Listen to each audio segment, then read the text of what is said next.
Hey everyone, Stan Dix here from Press for Truth. It is Wednesday, October the 26th, 2011, and it was just 1 week ago now, 1 week ago today, that I made a video called Press for Truth's Thoughts on the Occupy Movement, where I pretty much pointed out that I feel we need to be very careful about some of the directions that this movement is being led towards.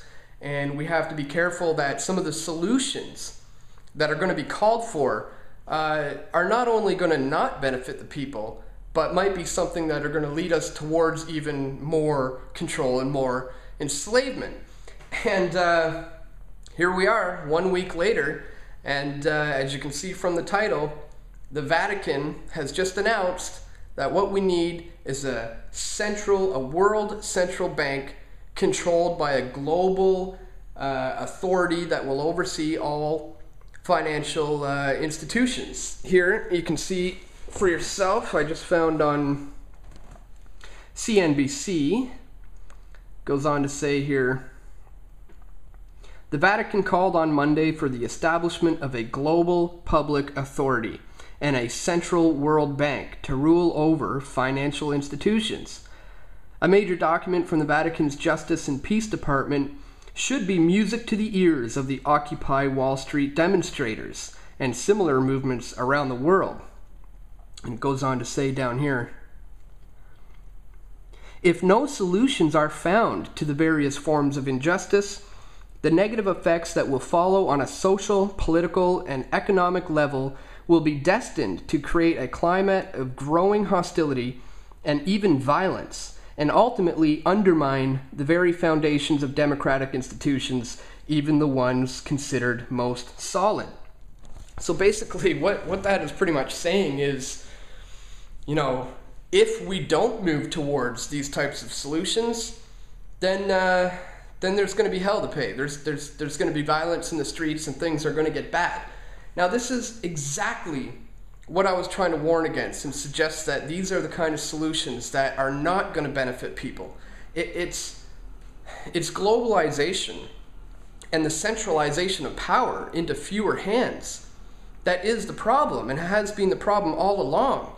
It's the ability for private banks to issue currency out of thin air, numbers on the screen. It's not backed by any real precious metals, gold, silver, anything like that. This is money created out of thin air, which they are then able to charge interest on. So I feel that is one of the key things that needs to be focused on, because this is precisely the goal of the puppet string pullers, as I often call them, who are trying to set up this global system, have been for centuries now. In fact, it was Adam Weishaupt who back in 1776 set up the Illuminati. And now I'm not talking about conspiracy theory here. This is documented fact that this group indeed did exist. In fact, the government of Germany officially banned the Illuminati. I think it was in the early 1790s, but some of their aspirations have already been made known, such as they wanted to completely destroy Christianity and to overthrow all civil governments to be replaced by this singular government controlled by them. And a lot of their goals and aspirations kind of manifested in the early days, like in the case of the French Revolution, which what your history books may not tell you is that they manipulated the food market by withholding grains, and of course you get massive upheaval, uprising in the streets, and that's when Marie Antoinette allegedly said, "Let them eat cake." Of course, the people rise up, and what did we see? We saw the overthrow of that monarchy, and they were able to install their system of democracy, which is a lot more easy to control. It's a lot more easy to manipulate people when they have the illusion of choice. And when you have the illusion of choice, but you control both sides, it's a lot easier to manipulate people. So, and incidentally, I feel that is a lot of what we're been seeing around the world recently, especially in the last 5 years in the Middle East.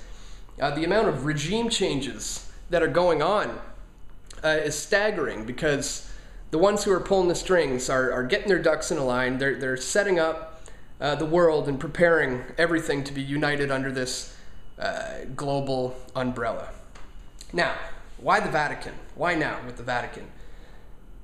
Well, if you're trying to set up this singular, unite everything together under this singular umbrella, and you see that there's this organization there that has, over 1 billion followers, with one man at the top of it all, you're going to want a piece of that. You're going to want to get in on that. You're going to want to make sure you control that so that you can steer it into your desired direction. So I think that's some of the case of what we've seen there in the Vatican. I feel it's been compromised. I feel that it was infiltrated a long time ago, and it's being used to steer people in this direction. Now, having said that, something a lot of you might not know about me is I am indeed a Christian. I believe in God. I believe in Jesus Christ. I believe he is the Son of God. I'm a huge fan of everything he's ever done. Now, that being said, at the same time, I fully understand how organized religion is used by the elite to manipulate people, to control people through fear, to brainwash people. So I don't subscribe to any particular denomination of Christianity. I'm just a guy who has a one-on-one personal relationship with his Creator. And anyways, I'm getting off topic, but I guess I just wanted to let you guys know that moving forward. I mean, I've been involved in the fight against the New World Order for well over 10 years now, and I'm going to continue this and kick up my efforts and continue to do it. And I just, I hope that you guys will continue to stick with me on this journey that I've embarked upon.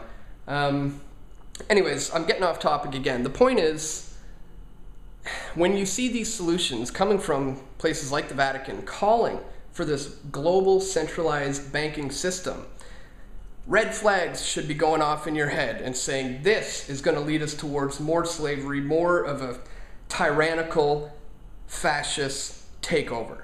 Okay? And I think a lot of the real issues are not being addressed. I know, from talking to a lot of the Occupy Toronto protesters over the last few days, I've come across a lot of socialists and anti-communist kind of people, but I've also come across a lot of people who are well aware of the problems with centralized banking and the problems with private banks and the practice of fractional reserve lending, and the whole fact that in Canada anyways, we're borrowing from private banks when we don't need to be.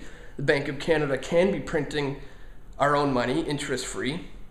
So I don't think that voice is necessarily getting out there, because the mainstream media is saying that what these people want is more taxes for the rich and less benefits for corporations and yeah, I mean, major corporations being in bed with government is certainly an issue. It's a problem that needs to be addressed, but to just say what we want is more taxes for the rich, for somebody here in Canada that makes more than 200 grand a year to, just say that, the problem's going to be fixed by raising their taxes. I mean, it's not going to benefit them. It's not going to benefit you, me, anybody, except for the very system which we're trying to expose and trying to fight against.